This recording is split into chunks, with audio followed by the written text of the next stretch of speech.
Good morning student.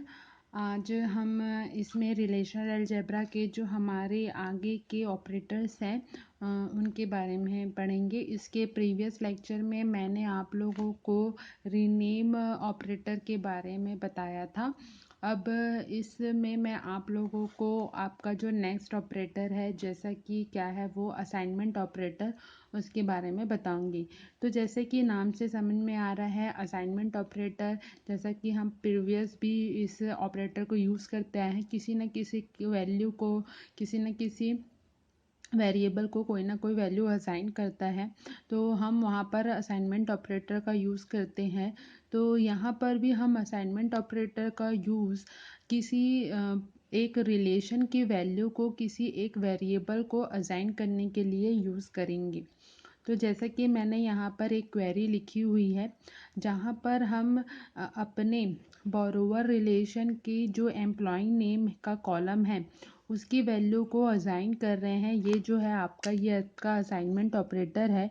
ये assignment operator आपके जो एम्प्लॉय नेम है जो कि बोरोवर आपका एक रिलेशन है, उसके रिलेशन के एम्प्लॉय नेम को वेरिएबल एक्स को असाइन कर रहा है। और उसी तरीके से आपका एक x2 वेरिएबल है जिसको जिसका एम्प्लॉय नेम जो कि डिपॉजिटर रिलेशन का है उसको असाइन किया जा रहा है। तो आफ्टर असाइनमेंट हम इसको कैसा लिख सकते हैं, इस क्वेरी को x1 is union to x2, इस तरीके से भी हम लिख कर एक क्वेरी जनरेट कर सकते हैं। देखिए यहाँ पर हम लोगों ने क्या किया है, x1 एक वेरिएबल है, एक कंटेंट है जिसको रिलेशन, बोरोवर रिलेशन के एक पूरे कॉलम की वैल्यू असाइन की जा रही है। और ये हमारा प्रोजेक्शन ऑपरेटर है, क्योंकि प्रोजेक्शन ऑपरेटर का यूज़ हम किसी भी रिलेशन के एक कॉलम को सेलेक्ट करने के लिए करते हैं। तो प्रोजेक्शन ऑपरेटर का सेलेक्ट का यूज़ करके हम यहाँ से ई नेम सेलेक्ट कर रहे हैं जो कि बोरोवर रिलेशन से है और उसको असाइन किया जा रहा है x1 वेरिएबल को। उसी तरीके से E name employ name projection operator का यूज़ करके डिपॉजिटर से सेलेक्ट किया जा रहा है और उसको असाइन किया जा रहा है x2 वेरिएबल को। और x1 और x2 वेरिएबल के इन दोनों एम्प्लॉय के नेम को फिर यूनियन किया जा रहा है। बोरोवर से जो एम्प्लॉय नेम है और डिपॉजिटर से जो एम्प्लॉय नेम है उसको यूनियन ऑपरेटर, हमने प्रीवियस में सेट ऑपरेशन पढ़ा है जिसमें हमने सीखा था कि हम दो अलग अलग रिलेशन को आपस में यूनियन मर्ज कर सकते हैं। तो यहाँ पर हम x1 और x2 जो कि अब एम्प्लॉय नेम को कंटेन करता है, तो उसमें यूनियन ऑपरेशन परफॉर्म करके हम एम्प्लॉय नेम जो कि बोरोवर से है और एक एम्प्लॉय नेम जो कि डिपॉजिटर से है उनका यूनियन यहाँ पर कर रहे हैं।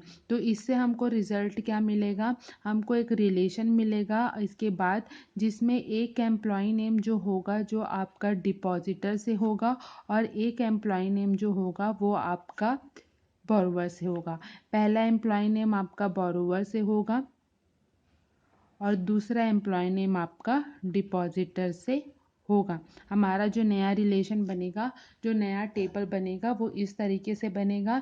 एक employ name after union x1 जो है वो बोरोवर के एम्प्लॉय नेम को कंटेन करता है और x2 जो है वो डिपॉजिटर के एम्प्लॉय नेम को कंटेन करता है, क्योंकि हमने असाइनमेंट ऑपरेशन से दोनों को वो वैल्यू असाइन कर दी है। उसके बाद जब एक नया रिलेशन जो बनेगा, जब हम इन दोनों का यूनियन कर रहे हैं x1 यूनियन x2, तो हमारे पास जो नया टेबल बनेगा उसमें एक एम्प्लॉय नेम बोरोवर से आएगा और एक एम्प्लॉय नेम जो है वो आपका डिपॉजिटर से आएगा। तो ये हमारा नेक्स्ट ऑपरेटर था, असाइनमेंट ऑपरेटर। अब इसके बाद हम अपने आगे के ऑपरेटर के बारे में पढ़ेंगे और वो ऑपरेटर है हमारा जॉइन ऑपरेशन। देखिए यहाँ पर हम जॉइन ऑपरेशन इसलिए पढ़ रहे हैं क्योंकि इसके पहले हम लोगों ने एक ऑपरेटर पढ़ा था, कार्टेशियन प्रोडक्ट।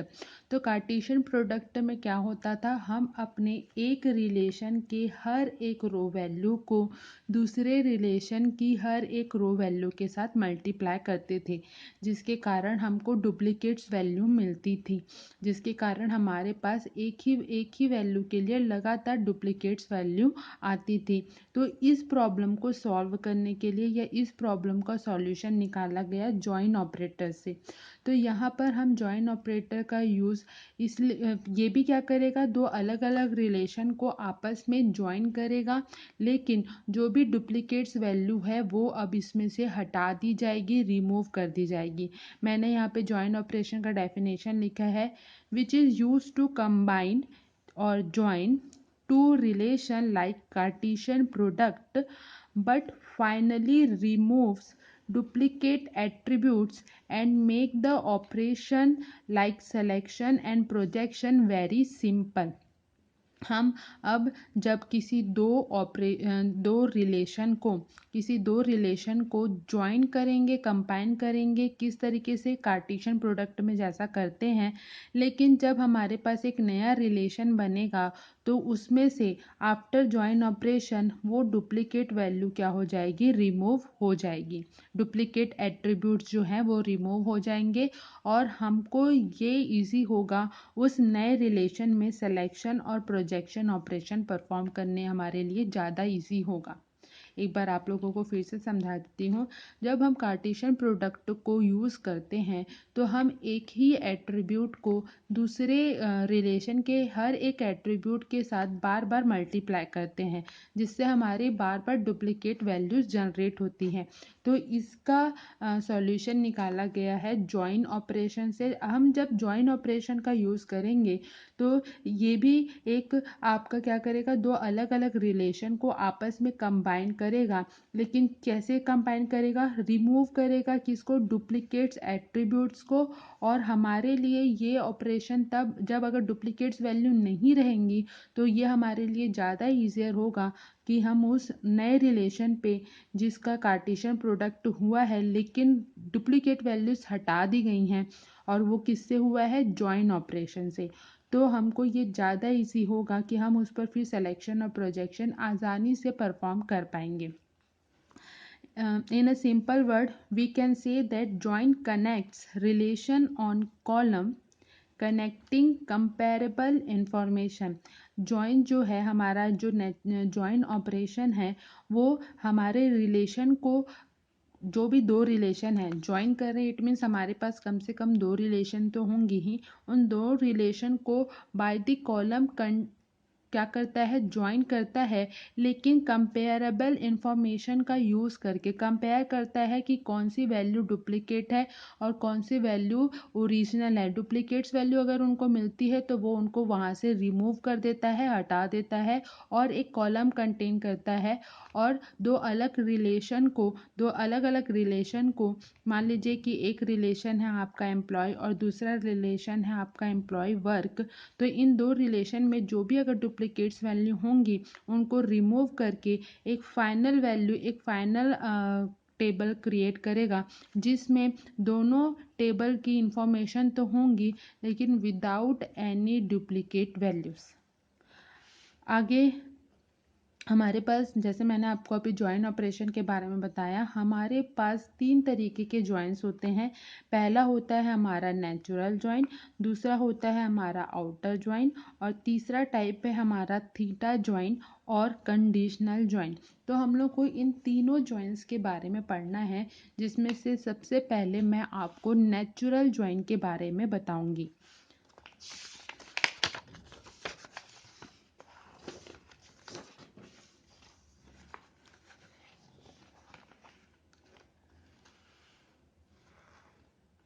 तो जब हम किसी टेबल पर नेचुरल जॉइन परफॉर्म करते हैं तो नेचुरल जॉइन परफॉर्म करने के लिए हमारे पास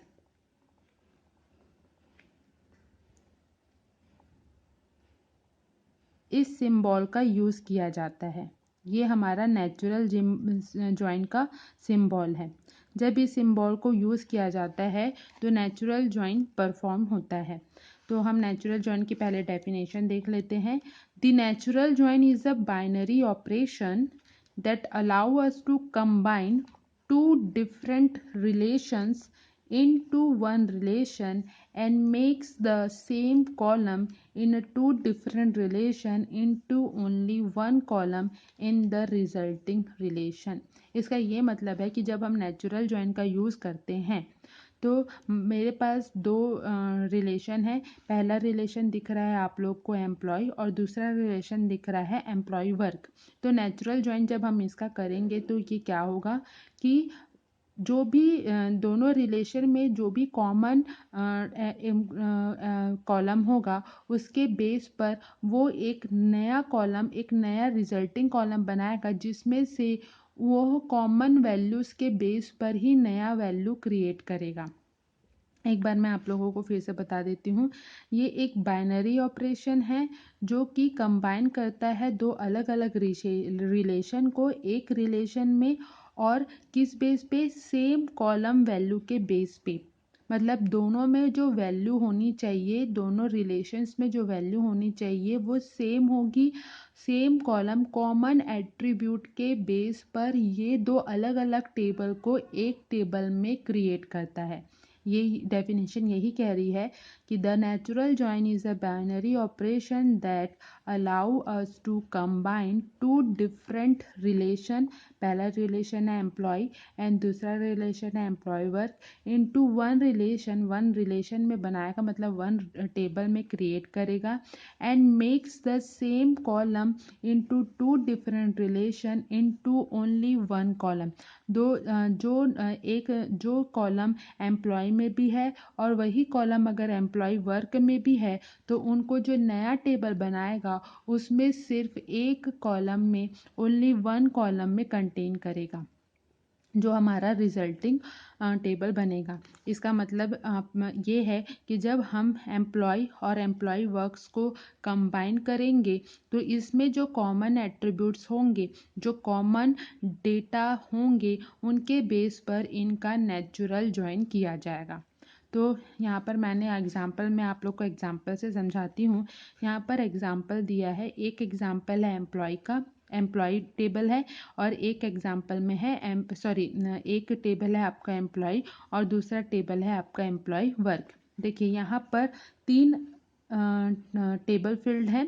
एक है employee name, street and city, और उसी तरीके से एम्प्लॉय वर्क्स में भी तीन आपके कॉलम है, employee name, branch name and salary.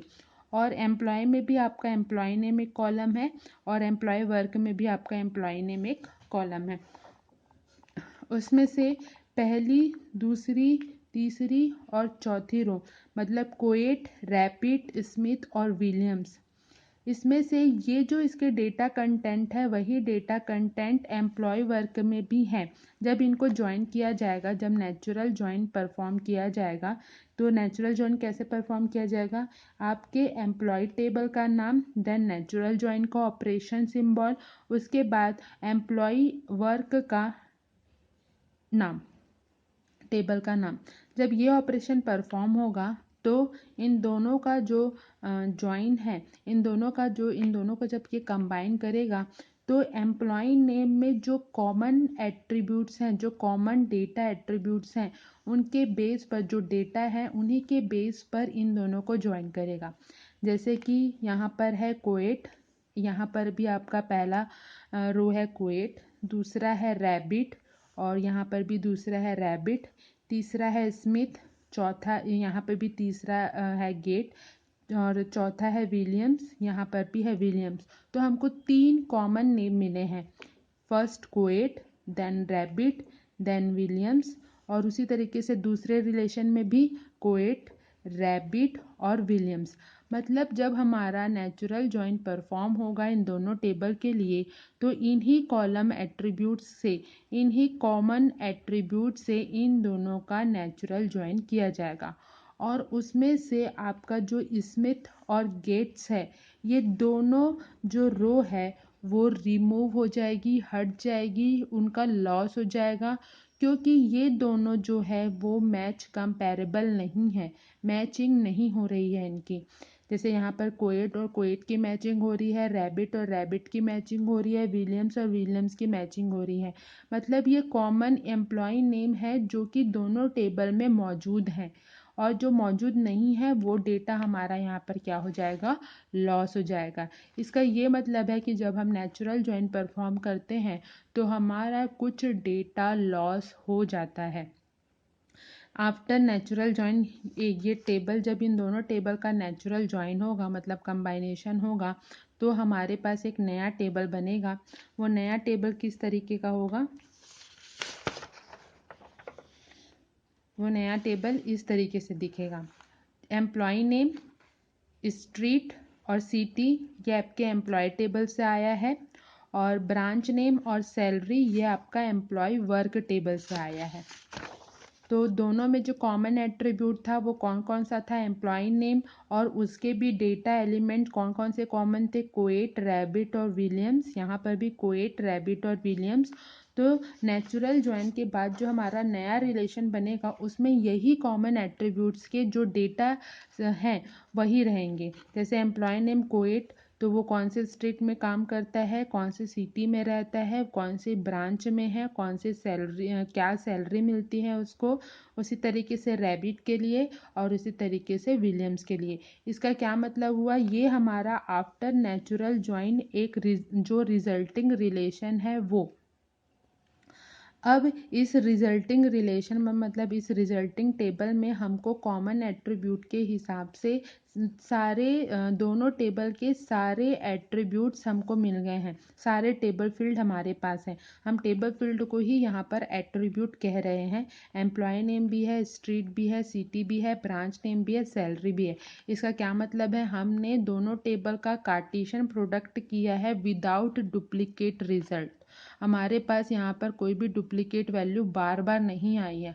हाँ, लेकिन हमको यहाँ पर कुछ डेटा का लॉस हुआ है, जैसे कि स्मिथ और गेट्स की जो इन्फॉर्मेशन है वो हमारी यहाँ पर लॉस हो गई है। क्योंकि स्मिथ, आपको मैं बता देती हूँ कैसे लॉस हुई है। क्योंकि स्मिथ एम्प्लॉय टेबल में तो मौजूद है लेकिन एम्प्लॉय वर्क में वो मौजूद नहीं है। उसी तरीके से गेट्स एम्प्लॉय वर्क में तो मौजूद है लेकिन एम्प्लॉय टेबल में मौजूद नहीं है। तो इन दोनों का कंपैरिजन, कंपैरेबल इंफॉर्मेशन नहीं मिल पाई है, इसलिए ये दोनों डेटा जो है, ये दोनों टपल्स जो हैं वो क्या हो गए हैं? यहाँ से लॉस हो गए हैं, हट गए हैं, हटा दिए गए हैं। और जो कॉमन डाटा है हमारे जो दोनों टेबल में मौजूद है उनके बेस पर एक नया रिलेशन क्रिएट किया गया है।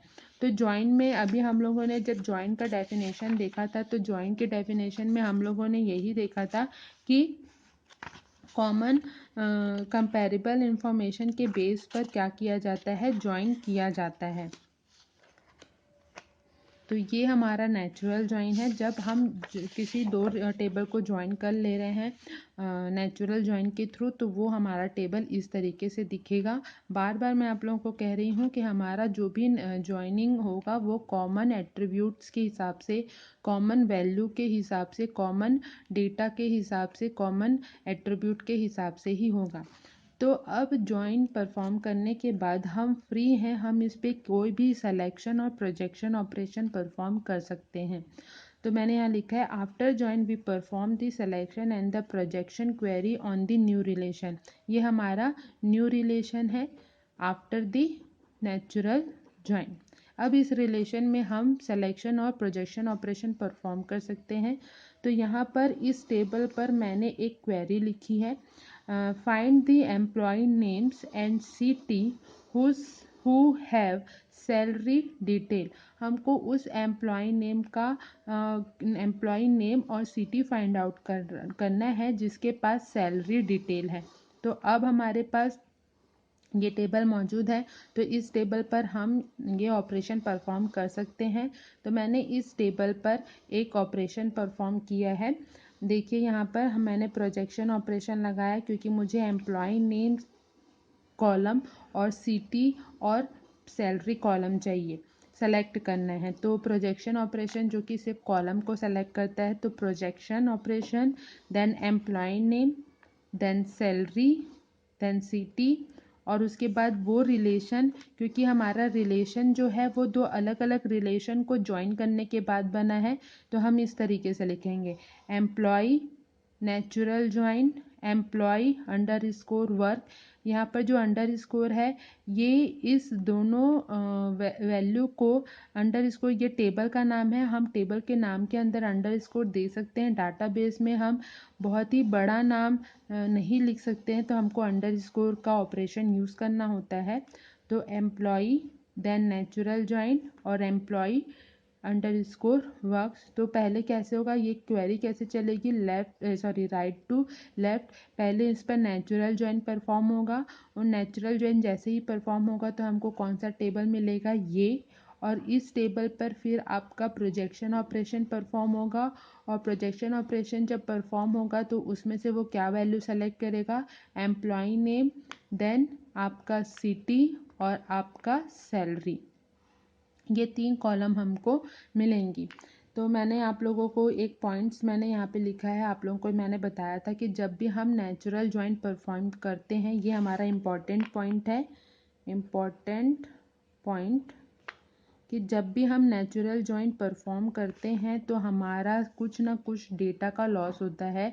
Natural join operation results in some loss of information, हमको कुछ ना कुछ डेटा का लॉस होता है जब हम नेचुरल जॉइन परफॉर्म करते हैं।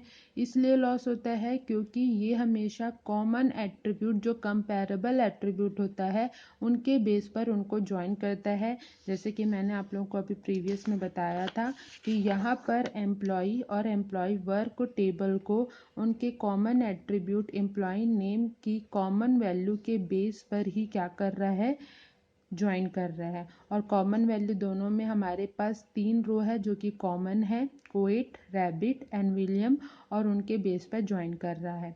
और जो स्मिथ और गेट्स है, ये दोनों क्या है, कॉमन नहीं है, तो इन डेटा का हमारा लॉस हो जा रहा है।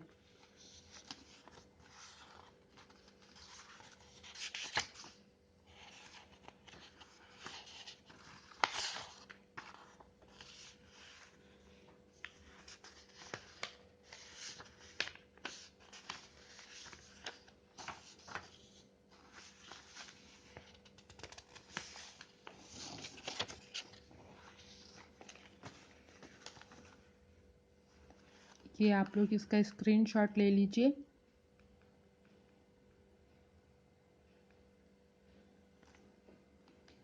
Assignment operator then join operator. मैंने आप लोगों को बताया था कि जॉइन ऑपरेटर क्या काम करता है, डुप्लीकेट्स वैल्यूज़ को रिमूव करता है और एक नया ऑपरेशन बनाता है, जिसकी मतलब एक नया रिजल्टेंट रिलेशन बनाता है जिनके ऊपर हम सिलेक्शन और प्रोजेक्शन को ईजिली यूज़ कर सकते हैं। और ये जॉइन जो होता है वो जब भी किसी दो रिलेशन को, रिलेशन मीन्स टेबल्स, जब भी किसी दो रिलेशन को ज्वाइन करते हैं तो कैसे करते हैं, वह कॉलम के थ्रू जो कि कंपैरेबल इंफॉर्मेशन रखता है, column containing the comparable information. We can say that join connects a relation on columns containing the comparable information। जब भी हम join परफॉर्म करेंगे, कोई सा भी join परफॉर्म करेंगे, कॉलम होगी जो एक कंपैरेबल इंफॉर्मेशन रखता है। तो इसको आप लोग स्क्रीनशॉट ले लीजिए।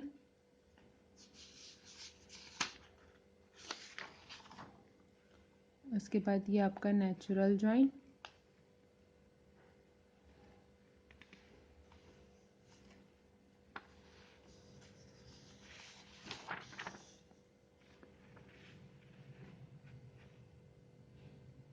Okay, thank you student.